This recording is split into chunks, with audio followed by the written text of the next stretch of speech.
المسلمين وزمرة المؤمنين رحمهم الله. روي عن أبي هريرة رضي الله عنه أن النبي صلى الله عليه وسلم قال: إذا كنت بصحبك يوم الجمعة أنصت والإمام يخطب فوق الأموات أنصتوا واسمعوا وأطيعوا رحمكم الله. أنصتوا واسمعوا وأطيعوا رحمكم الله. أنصتوا واسمعوا وأطيعوا رحمكم الله.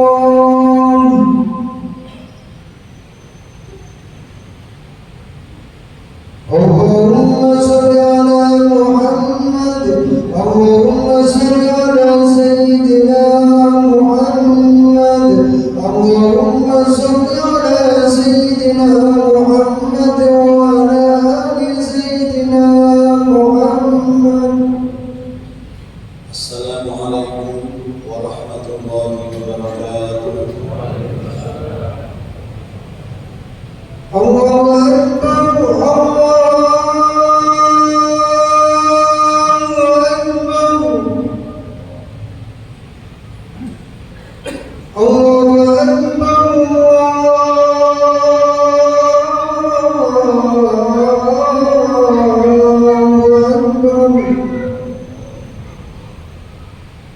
أشهد أن لا إله إلا الله.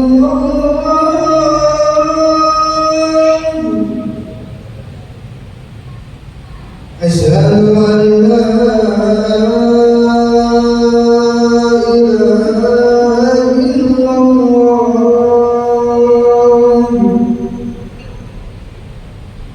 أشهد أن محمد رسول الله.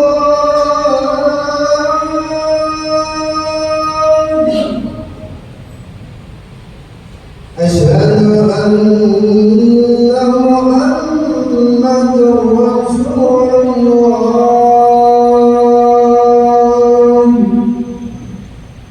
حي على الصلاة.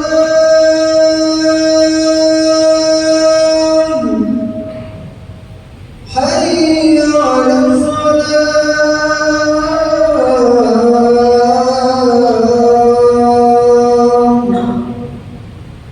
حي على الفلاح.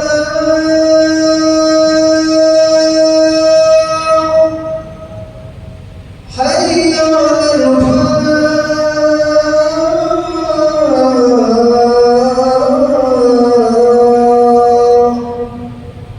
الله أكبر. الله أكبر. لا إله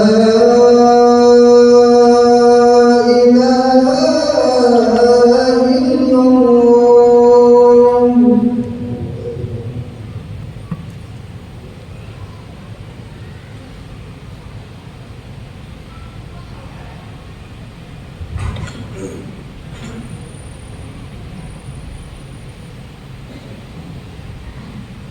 إن الحمد لله نحمده ونستعينه ونستغفره ونتوب إليه ونعوذ بالله من شرور أنفسنا ومن سيئات أعمالنا. من يهده الله فلا مضل له ومن يضلله فلا هادي له. وأشهد أن لا إله إلا الله وحده لا شريك له. وأشهد أن سيدنا محمدا عبده ورسوله لا نبي بعده. اللهم صل وسلم وبارك على هذا النبي الكريم سيدنا محمد سيد الأولين والآخرين وعلى آله وصحبه والتابعين وسلم تسليما كثيرا. أما بعد فيا أيها الحاضرون أوصيكم ونفسي بتقوى الله فقد فاز المتقون. لقوله سبحانه وتعالى في محكم تنزيله وهو أصدق القائلين: أعوذ أعوذ بالله من الشيطان الرجيم. بسم الله الرحمن الرحيم. يا أيها الذين آمنوا اتقوا الله وكونوا مع الصادقين. صدق الله العظيم. Masyaallah muslimin sedang sholat Jumat rahmatullah. Marilah kesempatan yang singkat ini benar-benar kita manfaatkan untuk saling berwasiat di antara kita agar selalu istiqomah meningkatkan iman dan takwa kepada Allah. Dengan satu keyakinan bahwa dengan bertakwa inilah maka Allah Ta'ala akan menghapuskan berbagai dosa-dosa kita. Dengan takwa ini Allah akan mengangkat derajat kita. Dengan takwa ini Allah akan memberikan jalan keluar atas semua persoalan hidup kita. Dan dengan takwa ini Allah akan melimpahkan kita rezeki dari pintu yang tidak kita sangka-sangka. Salah satu ciri orang yang bertakwa adalah orang yang selalu waspada dan terjaga, terutama di dalam mengisi hari-hari baik dan bulan-bulan baik. Sebagaimana saat ini kita berada di bulan Sya'ban, yang kata Rasulullah bulan yang banyak dilupakan oleh manusia. Syahrun taghfulu anhu nas ma baina Rajab wa Ramadan. Bulan yang paling banyak dilupakan manusia antara Rajab dan Ramadan. Wa hiya syahrun fihi turfa'ul a'mal. Padahal ini adalah bulan di mana di dalamnya diangkat, ditinggikan amal ke langit. Wa ana uhibbu ayat fa'amali wa ana shahid. Dan aku cinta ketika amalku diangkat ke langit, aku dalam kondisi puasa. Karena itu hadis-hadis menjelaskan bahwa Rasulullah SAW memperbanyak puasa di bulan Sya'ban. Lam yakun Nabi sallallahu alaihi wasallam yasumu syahra akthar min Sya'ban. Tidak pernah Rasulullah melaksanakan puasa sunnah sebanyak puasa sunnah di bulan Sya'ban. Yang kedua, bulan Sya'ban ini disebut syahrul isti'dad, bulan persiapan menjemput dan menyambut bulan suci Ramadan. Tingkat sukses dan gagalnya Ramadan tergantung bagaimana kita persiapan di bulan Sya'ban.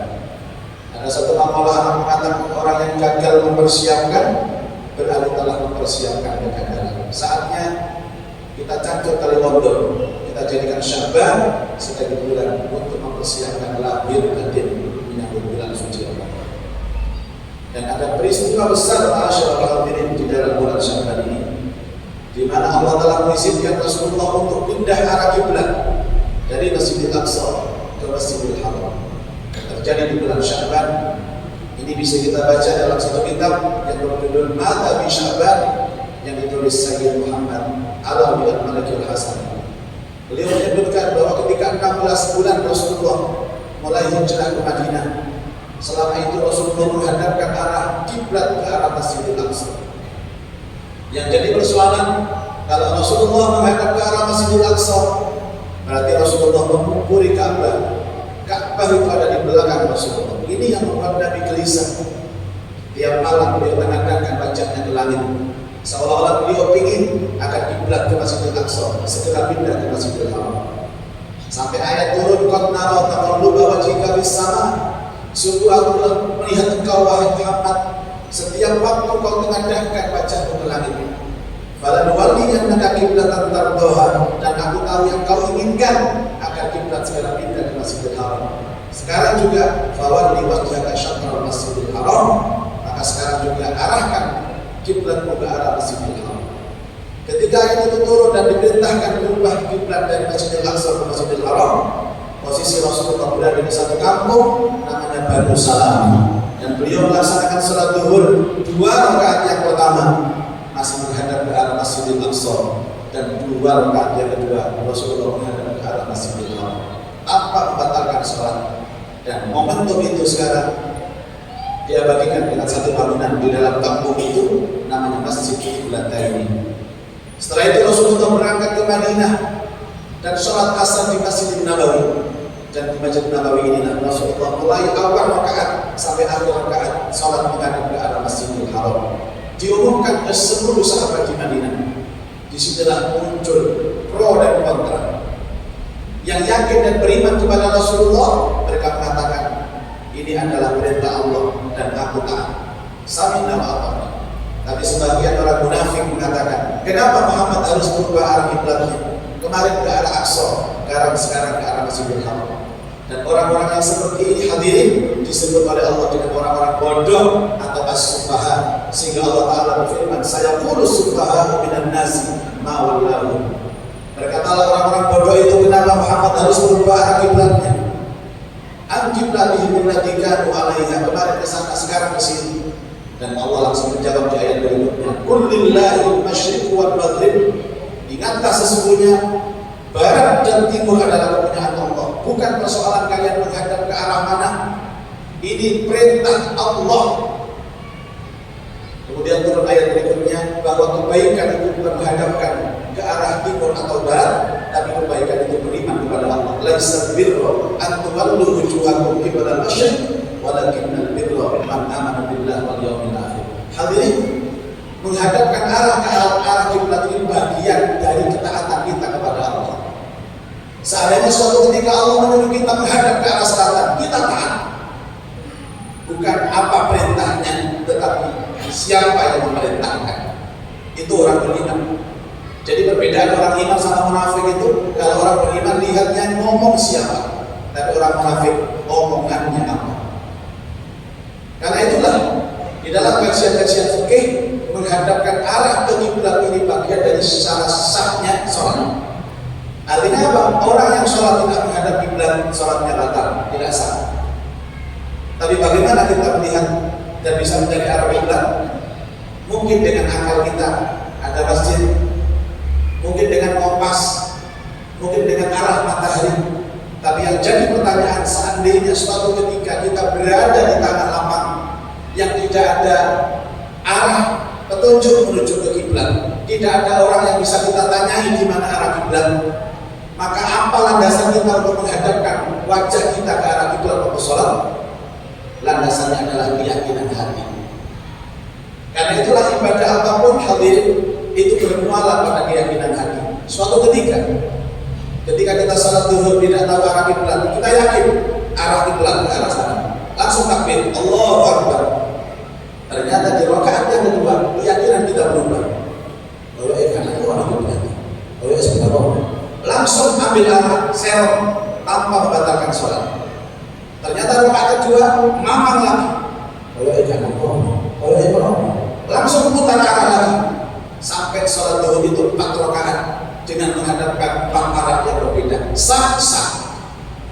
Suatu ketika sholat yang kita lakukan bukan karena takbir kita, bukan karena rukuk kita, bukan karena sujud atau salam kita, tapi pada akhirnya yang dilihat adalah kekhusyukan dan keikhlasan hati kita. Karena itu mempersiapkan semua ibadah harus dua-duanya. Ada persiapan zahir, ada persiapan batin. Sholat juga harus ada persiapan zahir, ada persiapan batin. Puasa juga demikian, ada persiapan zahir, ada persiapan batin. Salah satu bentuk persiapan zahir, hari Jumat misalkan, Anda harus mandi, persiapan zahir. Anda harus datang lebih awal ke masjid, persiapan zahir. Anda harus cari shaf yang terdepan, persiapan zahir. Tapi lebih dari itu, kita mohon kepada Allah agar hati kita difokuskan, diikhlaskan. Orang yang mempersiapkan dirinya zahir dan batin, dialah orang yang bakal diberikan sukses dalam ibadah, apapun bentuk ibadahnya. Sholat perlu persiapan, puasa juga perlu persiapan. Persiapan yang dimaksud adalah persiapan fisik dan persiapan mental. Karena itu Sya'ban merupakan bulan persiapan. Kita manfaatkan 2 minggu menjelang Ramadan ini benar-benar untuk mempersiapkan diri. Dan satu hal lagi yang dikhawatirkan para sahabat para tabi'in ketika di akhir Sya'ban seperti ini apa? Takut tak menangi Ramadan, takut tidak bisa berjumpa dengan Ramadan, takut mati sebelum Ramadan. Sehingga mereka ketika berdoa minta disampaikan kepada Ramadan, doa mereka selalu dengan derayan air mata. Allahumma ballighna Ramadan, ballighna Ramadan, Allahumma barik lana fi Sya'ban wa ballighna Ramadan. Ya Allah, berikan kesempatan kami untuk bisa masuk dan beribadah di bulan suci Ramadan. Semoga semuanya di antara kita diberikan berkah umur sama Allah, panjang umur sama Allah, bisa memanfaatkan Sya'ban sebagai bulan persiapan, dan benar-benar usia kita disampaikan Allah untuk bisa sampai dan menikmati lezat dan indahnya ibadah di bulan suci Ramadan. Allahumma ballighna Ramadan. A'udzu billahi minasyaitonir rajim. Bismillahirrahmanirrahim. wal 'asr innal insana lafi khusr illa alladziina aamanu wa 'amilus shalihaati wa tawassaw bil haqqi wa tawassaw bis sabr. Aqulu qawli hadza wa astaghfirullaha li wa lakum wa liwalidayya wa lisa'iril muslimin min kulli dhanbin fastaghfiruhu innahu huwal ghafurur rahim. Allahumma salli wa sallim wa barik ala sayyidina Muhammad wa ala ali sayyidina Muhammad.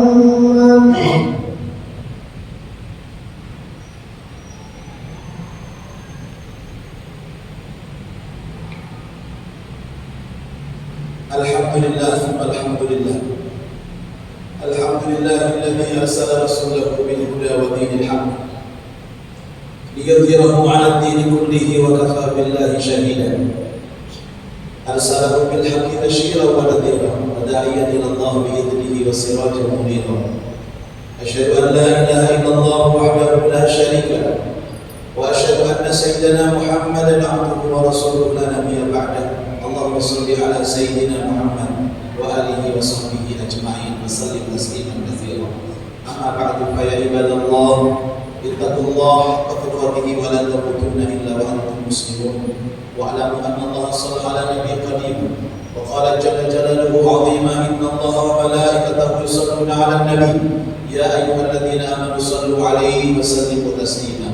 وارض اللهم عن الأربعة الخلفاء الراشدين سادتنا أبي بكر وعمر وعثمان وعلي رضي الله عنهم وعن بقية الصحابة والخلفاء والتابعين ومن تبعهم بإحسان إلى يوم الدين وارحمنا معهم برحمتك يا أرحم الراحمين. اللهم اغفر للمسلمين والمسلمات والمؤمنين والمؤمنات الأحياء منهم والأموات إنك سميع قريب مجيب الدعوات يا قاضي الحاجات يا غافر الذنوب والخطيئات يا أرحم الراحمين. اللهم افرغ علينا الصبر وتوفنا مسلمين والحقنا بالصالحين. ربنا آتنا في الدنيا حسنه وفي الآخرة حسنه وقنا عذاب النار وادخلنا الجنة مع الأبرار يا عزيز يا غفار يا رب العالمين. وصلى الله على سيدنا محمد خير خلقه وعلى آله وصحبه أجمعين والحمد لله رب العالمين. عباد الله، إن الله يأمر بالعدل والإحسان وإيتاء ذي القربى وينهى عن الفحشاء والمنكر والبغي يعظكم لعلكم تذكرون. اذكروا الله العظيم يذكركم واسألوه من فضله يهدكم ولذكر الله أكبر. الله أكبر الله أكبر. أشهد أن لا